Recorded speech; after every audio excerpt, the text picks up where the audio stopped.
Let me tell you about a cold Saturday in the autumn of 1963, on a hillside 2 miles outside the village of Barton, up in Orleans County, Vermont, in the part of the state they call the Northeast Kingdom. The sugar maples along the ridge had already gone to rust and gold, and the low October sun came sideways across the pasture, laying long shadows over a yard full of a dead man's belongings. The Whitcomb farm was being sold off, piece by piece, the way these things always went up there when the last of a family had passed, and no one was left who wanted the land or the work. Now here is what you need to understand about a New England farm auction in those years. When a man died and the children had gone west or gone soft on city wages, the neighbors came from 3 towns over to pick the bones of a whole life. Long plank tables sat on sawhorses across the yard, covered in chip dishes and blue mason jars and butter churns.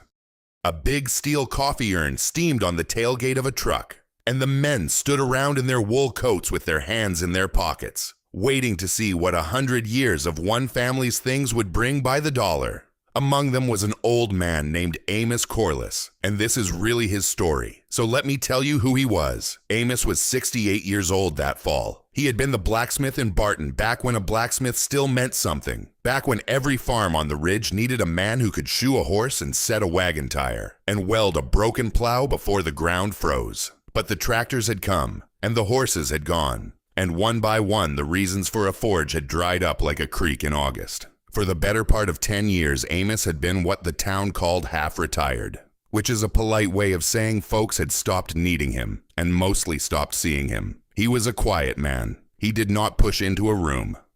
When he spoke, which was seldom, people had a way of listening past him to whatever came next. He came to the Whitcomb auction that morning not for the dishes or the churns. He came for the barn. The auctioneer, a heavy-set man named Vern Sizemore out of Eresburg, saved the barn for last, the way you save the thing nobody wants so the crowd will not drift off early. When the tables were bare and the coffee urn had gone cold, Vern walked everyone around back to the old gray hay barn, and he threw open the big sliding door. And there it was. Let me try to paint it for you, because it matters. The whole back half of that barn was iron, rusted, tangled, forgotten iron, stacked to the rafters and spilled across the plank floor. Wagon tires leaned in rings against the walls. Broken plow points and cracked harrow teeth lay in heaps.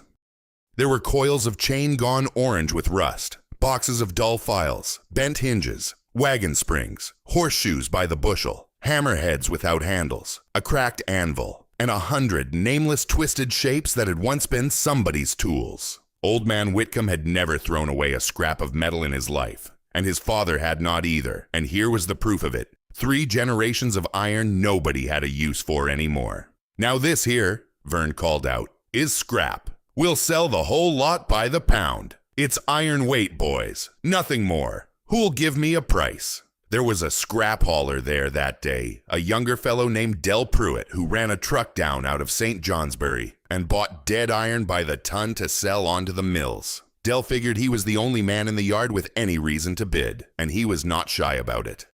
He called out a low price, a couple of cents on the pound, the price of pure junk, and he grinned around at the crowd like a man who had already won. And then a quiet voice said, "I'll go a penny more." Every head in that barn turned, because the voice belonged to old Amos Corliss, standing at the back with his cap in his hands. Del laughed, thinking it was a joke, and raised again. Amos raised again. Del read now, went up a 3rd time, and again the old man met him, penny by penny, patient as a man splitting kindling. And here's the part that matters. Del Pruitt was buying that iron to weigh it and sell it dead. He could only pay what the mill would give him, but Amos was not buying weight at all. Amos was buying something Del could not see, and so the old man simply kept going, 1 penny at a time, until Del threw up his hands and said loud enough for the whole yard, "Let the old fool have his rust. He'll be shooing ghosts with it." The barn laughed. Vern brought down the little wooden hammer, and Amos Corliss, 68 years old, bought the whole back barn of the Whitcomb farm, every rusted pound of it, for scrap weight and 1 penny more. He did not laugh back. He walked into that barn while the crowd was still grinning, and he knelt down in the dust, and he picked up a broken plow point, heavy and pitted and orange with rust, and he turned it over slow in his 2 hands the way another man might turn over a letter he had been waiting years to read. Then he set it down, and he ran his palm across a wooden box of dull, forgotten files, and something in his face went still and certain. Nobody in that yard could see what the old man saw. To every eye but his, it was a barn full of garbage that a foolish old widower had just paid too much money to haul away. But Amos was not looking at what the iron was. He was looking at what every rusted piece of it could become again. He alone of all the men on that ridge knew that the rust was only skin, and that under the skin the iron was still iron, still good, still waiting. He knew that inside a dull old file slept the hardest, finest steel a man could ask for. He knew that a bent wagon spring was worth 10 new bars of soft store iron. He knew 100 things that morning that not one soul in Barton bothered to know anymore, and he kept every one of them behind his quiet face as he walked back out to arrange for a truck. By dark, the story was all over the village, and folks told it the way you tell a story about a man to be pitied. Old Corliss had gone and spent good money on a barn of scrap. The forge had finally addled him. There would be a laugh in it come spring, they said, when the old fool tried to make something out of a heap of rust, and could not. They were half right. There would be something come spring, but it was not going to be a laugh, and it was not going to be for the reason they thought. Here is something worth knowing about those old New England estate auctions. When a farm family died out, everything the land had gathered over a lifetime went up for sale in a single day, sold off cheap to whoever showed up, and scrap iron sat at the very bottom of the pile. Dealers bought it by the pound at whatever the steel mills were paying that month, hauled it off, and melted it back to nothing. Fair iron, plow steel, hand-forged hardware, all of it weighed dead and gone. Almost no one thought to ask what those old pieces once were, or what a patient pair of hands might still make them into again. Now let me tell you about the winter that followed, because that is where a story like this one is really made. Not in the grand moment at the auction, but in the long cold months afterward, when nobody is watching, and the work is nothing but work. It took Amos the better part of 3 weeks to move the iron. He borrowed a flatbed truck from a dairy farmer down the Barton River Road, a younger man named Harlan Beck who owed the old smith a favor from years back, and the two of them hauled load after load off the Whitcomb Ridge and down to the little forge shop Amos kept behind his house. Ton after ton of it. Wagon tires and plow points and coils of chain, the whole rusted mountain of it, stacked now in Amos's own yard where the whole village could drive by and see what the old fool had bought. And they did drive by. That was part of it, and Amos knew it. He just kept loading iron. Here is what the shop looked like when the hauling was done. Amos had a stone forge with a hand-cranked blower, an anvil worn shiny on its face from 50 years of his own hammer, a slack tub of black water, and a wall of tongs and hammers he had made himself when he was a young man. The place had gone cold and quiet for most of 10 years. Now it was buried to the windows in rusted iron. And on the first true cold morning of that winter, Amos Corliss built a fire in his forge for the first time in longer than he cared to count. And he began.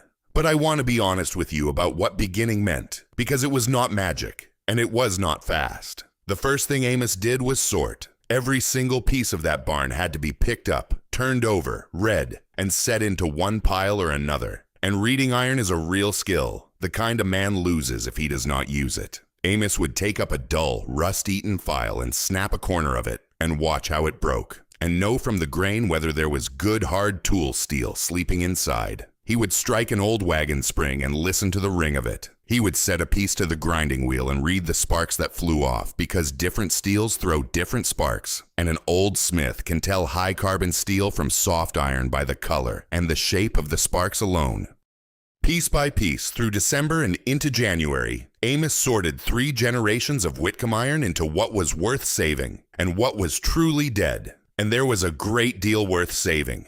That was the secret the whole village had missed. Those old files were made of the finest tool steel a knife maker could dream of. Those wagon springs were high-carbon steel, the kind you could forge into a blade that would hold an edge for a lifetime. The hand-forged hinges and latches were made of true wrought iron, worked by hand a century back. And there is almost no wrought iron made anywhere in the world anymore. Amos knew it. He had known it from the moment he knelt in the barn dust. Under the rust, he had bought a fortune in metal, and paid for it by the pound as garbage. Knowing a thing and doing it, though, are two different animals, and I will not pretend the doing came easy. Amos was 68 years old, and his hands had gone stiff in the years the forge sat cold.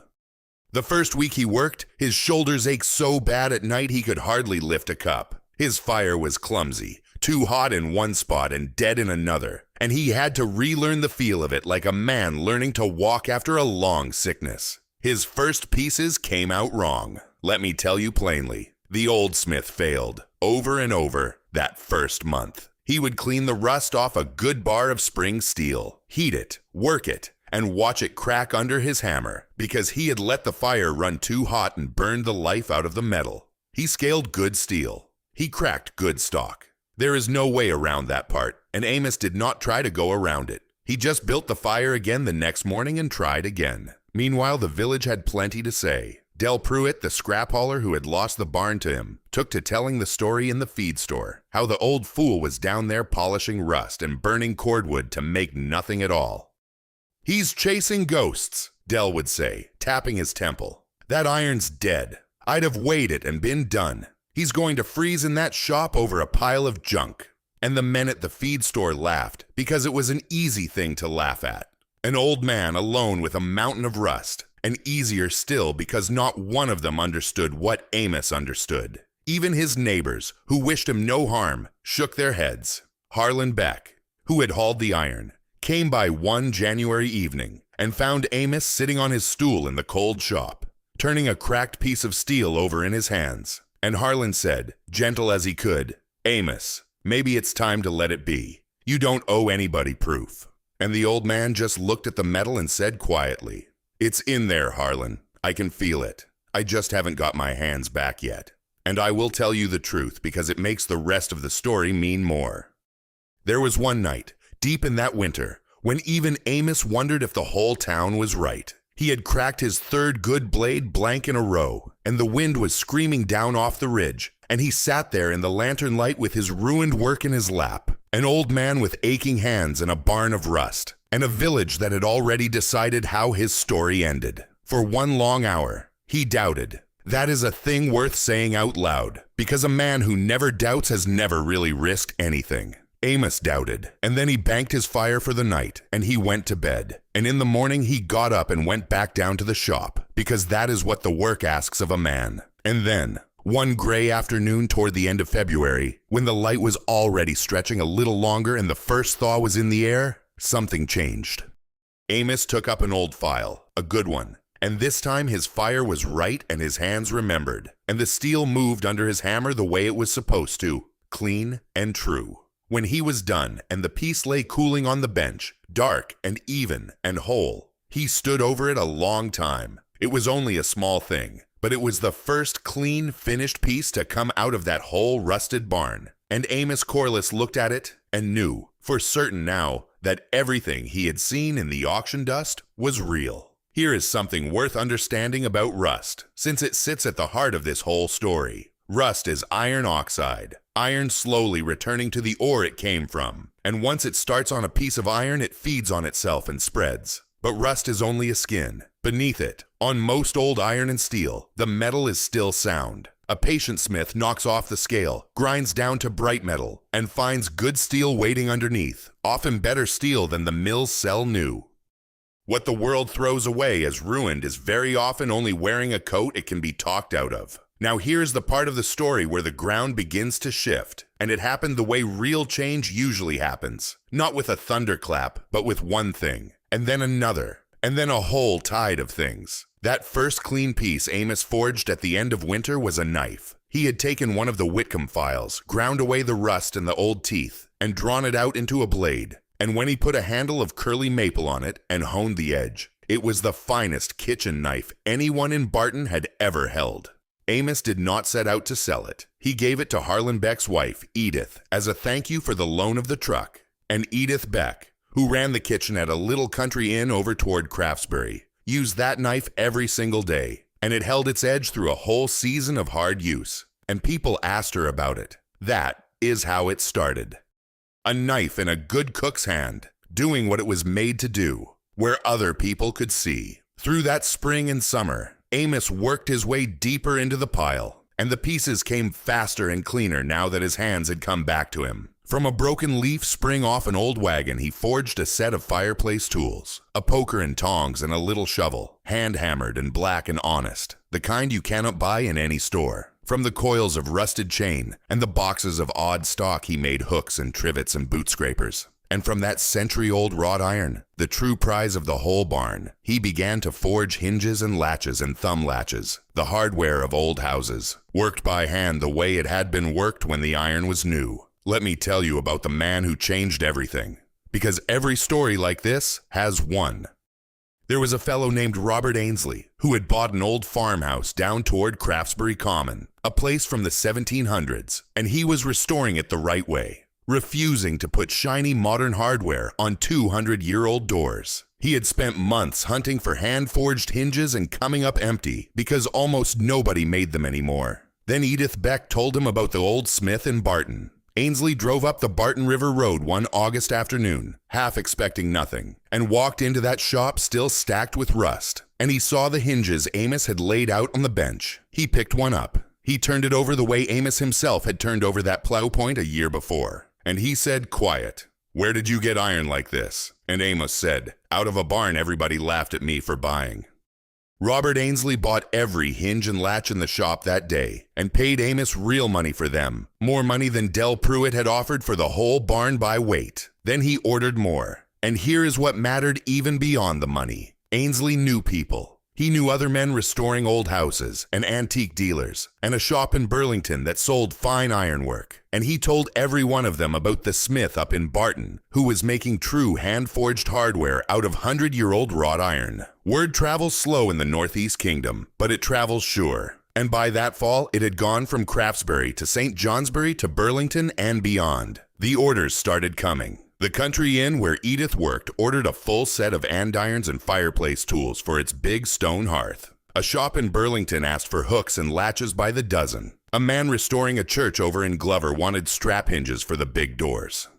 Amos Corliss, who a year before had been a half-forgotten old man that folks looked past, now had more work than he could keep up with, and every bit of it was coming out of the rusted iron the whole village had watched him haul home as junk. And now let me tell you about the quiet that fell over Barton, because it is my favorite part. The men who had laughed at the feed store did not laugh so loud anymore. It is a curious thing, how mockery goes silent. Nobody stands up and admits they were wrong. They just stop telling the joke. The neighbors who had shaken their heads began, one by one, to find reasons to drive out to the Barton River Road, and they would stand in the doorway of the shop looking at the pieces on the bench, and they would say, almost shy, "Say, Amos, you don't have a couple of them hooks to spare, do you? For the wife?"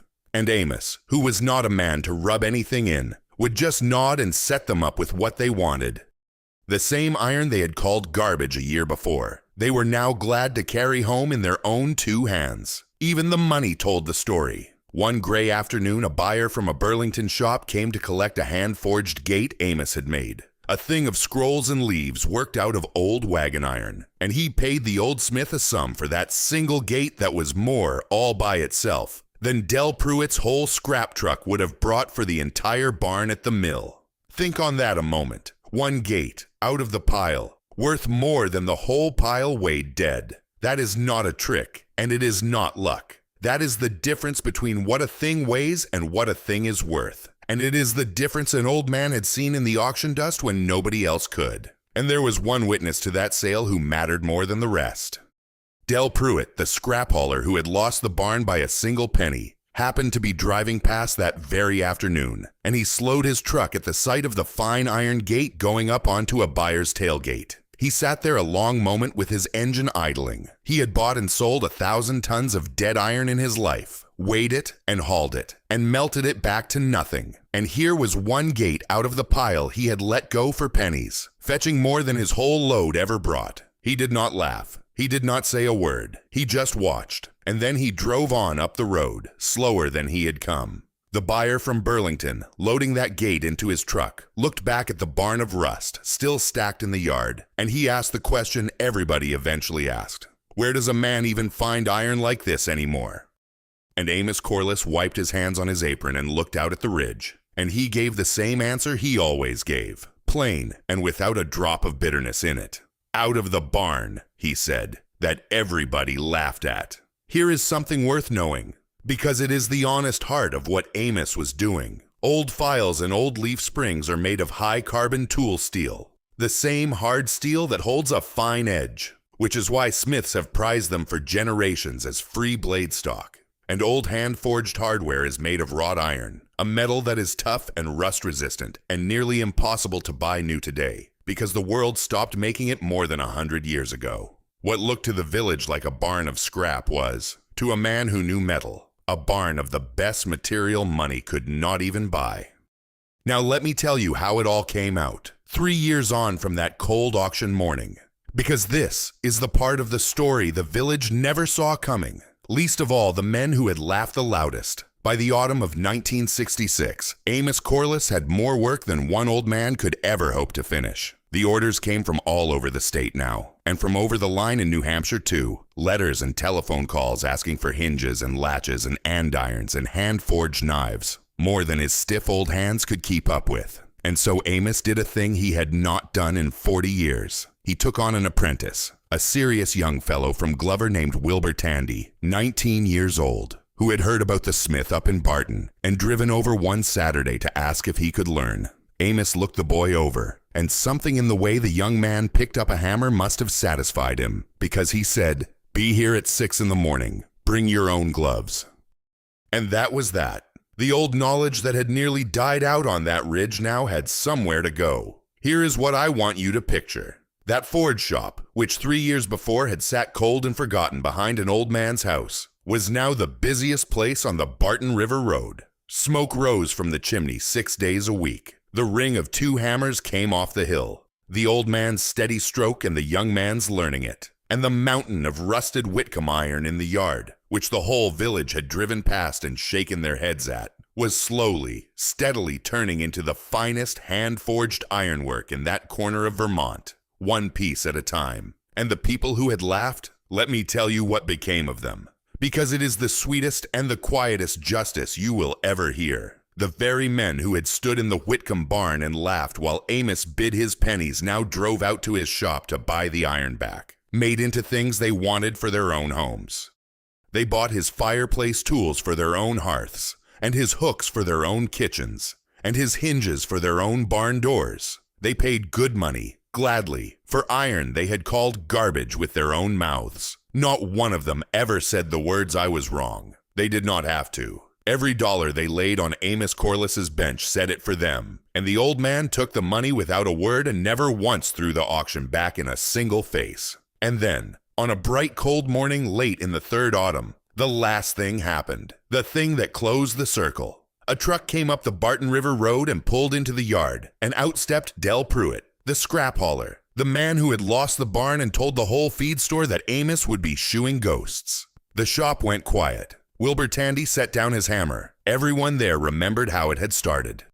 And Del stood in the doorway, turning his cap in his hands, the way Amos had turned his cap that day at the auction. And when he finally spoke, it was not to mock. "Amos," he said, "I got a line on another barn lot, over toward Hardwick. A lot of old iron. Nobody wants it." He swallowed. "I figured you might. I'd sell it to you fair. You could have heard a pin drop in that shop. The man who bought dead iron by the pound had come at last to sell it to the one man who knew what it truly was." And Amos Corliss, past 70 now, looked at Del Pruitt a long moment, and there was no meanness in his face, only a kind of quiet that had been earned the hard way. "I'll come look at it, Del," he said. "Fair's fair." And that was the whole of it. No triumph, no told you so. Just an old man agreeing to go look at another barn of rust that everybody else had given up on. Let me tell you about that later autumn afternoon, because it is where I want to leave you. The work had settled into its rhythm. Wilbur was out at the forge, and the smoke was rising off the ridge and drifting up over the sugar maples the same way it had risen the day Amos first lit that cold fire. The same way the light came sideways across the pasture the way it had at the Whitcomb auction 3 years gone. And Amos stood in the doorway of his shop, an old man wiping his hands on his apron, looking out at the last of the rusted iron in his yard. And a visitor asked him, plain, how he had known. How he had looked at a barn of garbage everybody else could see was worthless and known. And this is the only time in this whole story that the old man ever spoke his heart out loud. So listen close, because he earned every word of it across 3 hard years. Folks looked at that barn and saw rust, Amos said. That's all most people ever see, the rust, the wear, the thing worn down to where it don't look like much. And they weigh it, and they haul it off, and they're done with it. But rust is only a skin, mister. Underneath, the iron's still iron. It was good the day it was made, and it's good still, waiting on somebody with the patience to see it and the willingness to do the work. I never bought a barn of junk that day. I bought a barn full of what things could be again.